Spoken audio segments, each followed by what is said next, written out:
Hello and welcome to Trader of the Week with me, Zinati Guma. Today we're getting technical analysis on the gold spot price, the US 10-year government bond yield, and the S&P 500. And joining me for the conversation is Loyiso Mpeta, hedge fund manager at Unum Capital. Thank you so much for your time, Loyiso. Quite an interesting session that we have today, where we're not just talking about specific stocks in the equity market, but actually talking about different things, I guess, broader themes here. Yeah. And one of the themes that we have been focusing on is gold, because there seems to be no stopping gold at this point. And of course, you've seen it filtering through to the gold mining companies as well. But just the actual price, because it's been reaching record high after record high. What are you seeing there on the technicals? Yeah, I think gold has had a very strong run over the last 2 years. And going back to that period when Ukraine was invaded by Russia, we know gold has got this reputation of being a flight to safety commodity when there's risk on in the markets and looking for a hedge. And now we've seen sort of geopolitical tensions also escalating with the Israel-Iran war and all the other countries in that region. And that's been going on for quite a while, even though there still seems to be uncertainty as to how far that whole tension can escalate. Currently, it's not an all-out war, but there seems to be sort of room being left to say there could be a miscalculation, there could be one party that maybe retaliates too aggressively, and that could trigger something bigger. So as long as there's still these geopolitical conflicts, there seems to be a continued demand for gold as a hedge in all this uncertainty. Now, add to that, you have the US elections coming up in November, and that also creates a bit of uncertainty. And again, gold becomes a favorable commodity to sort of provide that hedge. So I think when you look at it from a fundamental perspective, this is a time period where gold does tend to shine. So let's see what the charts show us in terms of where to from here, and answer the question, is there still potential upside in gold?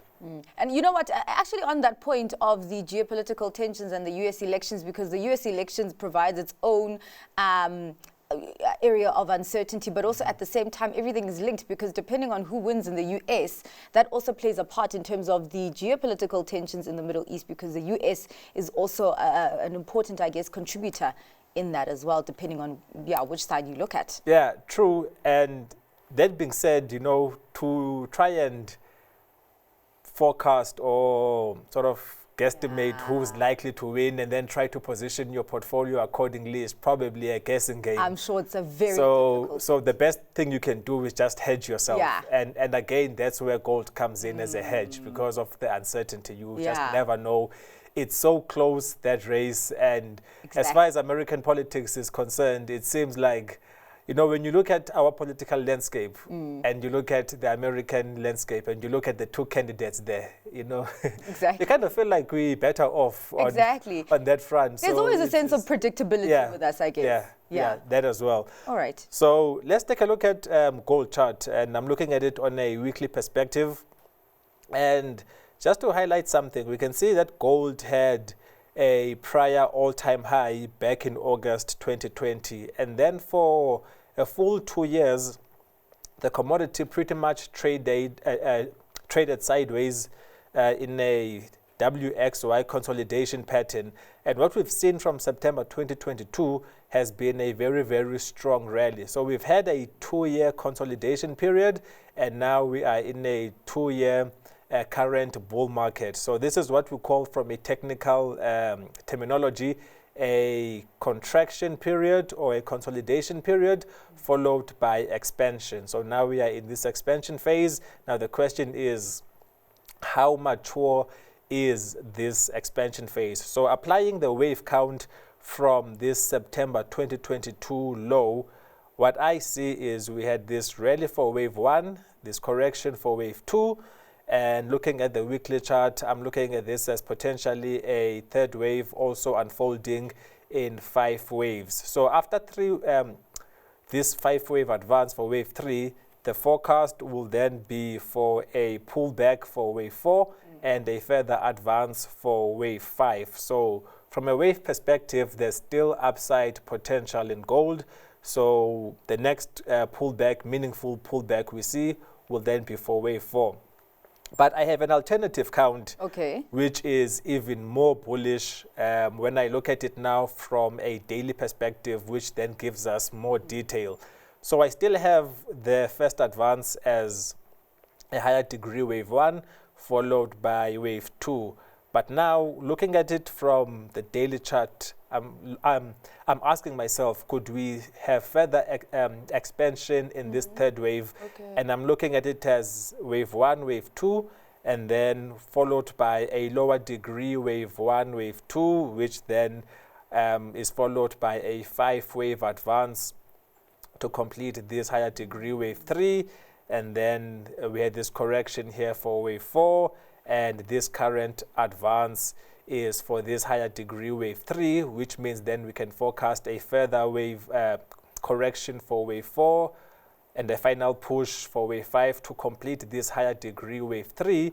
But then after this higher degree wave 3, we can still anticipate a wave 4 correction followed by final push to complete the 5-wave advance.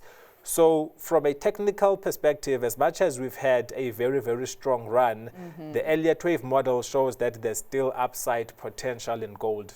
And again, looking at where markets are, broadly speaking, and looking at the underlying fundamentals, and also the fact that the US only started cutting its interest rates last month only, I think markets are pretty much pricing in one more cut at least this year, and then a continuation of cutting into the new year. And gold tends to perform when you are in a declining interest rate environment, over and above the political turmoil that we're seeing in the Middle East and the US election. So I think the fundamental backdrop is very, very favorable for gold. We've also seen gold-backed ETFs experiencing a lot of inflows as well, which then leads to them buying more gold to further back the demand for that ETF. And also central banks have been buying up gold as well, increasing their gold reserves.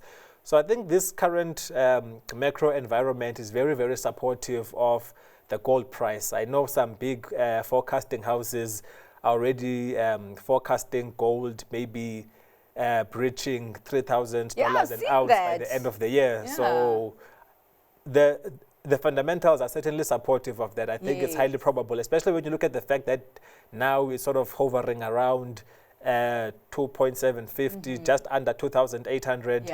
So 3,000 is not far off at all. So I think the gold bulls can remain optimistic up until the end of the year at least. Yeah, and I mean, considering also the fact that gold does thrive in a lower interest rate environment, let's go into the US 10-year government bond yield. Of course, there where we see sentiment on kind of what we can expect from the Fed and how interest rates are going on that front. I did see that last week it reached a 3-month high. And I think there was an extension of that gain this week as well. What are you seeing there? Very interesting one. Just a disclaimer on this one before we dive into it. If there's one asset class that I'm not really interested in per se, and I don't sort of endeavor to be an expert in, it's fixed income, it's bonds, not my favorite asset class. So I don't really play too much in that space. But sometimes as a trader, you just find yourself trading a little bit of everything. And when you look at the charts, you sort of see the same or similar patterns, and something jumps up and interests you. So that's what happened when I was looking at the US 10-year yield. And I said, okay, this actually looks quite interesting. Let me see what's happening here. So just to put or give a broader overview, let's go back to 1981 when the yield was at a peak at 15.82%. We can see for almost, so for over 4 decades, the yield was in a very, very strong downtrend, which bottomed in March 2020 at 0.33%. So you can see how great this decline has been over the last 4 decades. So the question is, are we in a new secular bull market in the yield, or is this just sort of a minor correction and we can maybe see further consolidation or downside movement in the yield?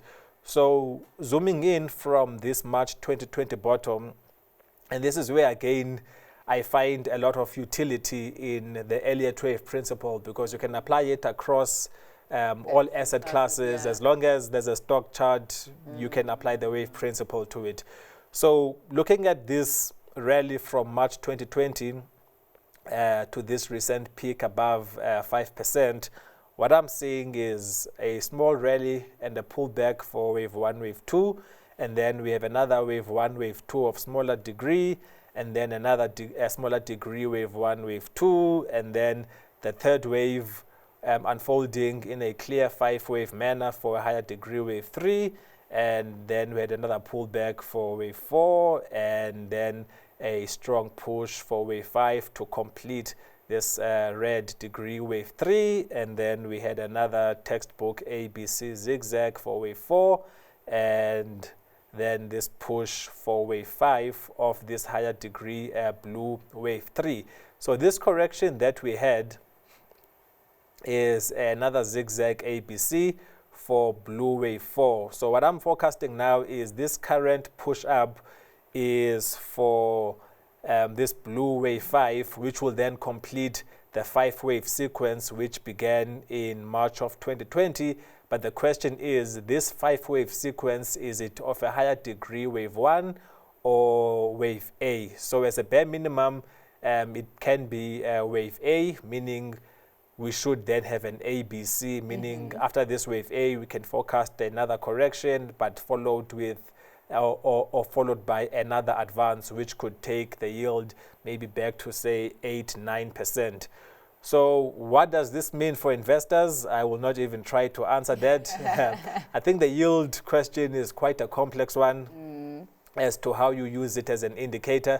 So like I said, not really my area of expertise, but quite interesting that we have quite a textbook Elliott wave pattern unfolding in the yields as well. So those who take a much more keen interest on sort of using the yields to try and forecast interest rates, I think this is quite an interesting one, that we are in a period where we are seeing strong gold price, a strong S&P 500, and also a strong rally in the yields as well. So it makes for quite an interesting sort of deduction as to how it affects portfolio construction in this environment that we're currently in, for those who believe in a mixture of equities and bonds. And that's the thing. It really just emphasizes the power of diversity as well. Well, let's get into more familiar waters, the S&P 500. You talk about it running strong, and of course now we're in the middle of earnings season, where 5 of the Magnificent 7 are posting their numbers this week. What is that looking like? Yeah, I think US stocks have had a very, very strong run again this year. What's been very encouraging this year compared to last year, where the Magnificent 7 were really just dominating the whole market, we've seen earnings growth spread beyond just the Magnificent 7, and we're seeing other sectors starting to pick up as well, which always bodes well for the broader market. So also what's been encouraging from the early releases of the third quarter earnings is, I think about 80% of the companies that have released so far have beaten earnings estimates, and 60% have beaten sales estimates. Okay. So the numbers are still looking good. And again, also equities tend to benefit once the Fed starts cutting interest rates. So again, we're still in the very early stages of interest rate cuts. So I think the fundamental backdrop is still very supportive of equities. So let's take a look at the S&P 500 from this bottom in October of 2022, and let's put this rally in Elliott wave perspective. I see a wave 1 and ABC correction for wave 2. And then wave 3 unfolds in a clear 5-wave advance. And then we had this sharp correction for wave 4. So I'm looking at this advance now as the early stages of a higher degree blue wave 5. But currently we only have wave 1, wave 2.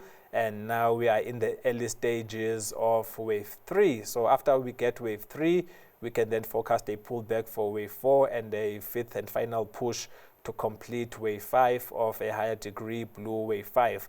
So that being said, looking very promising from a wave perspective.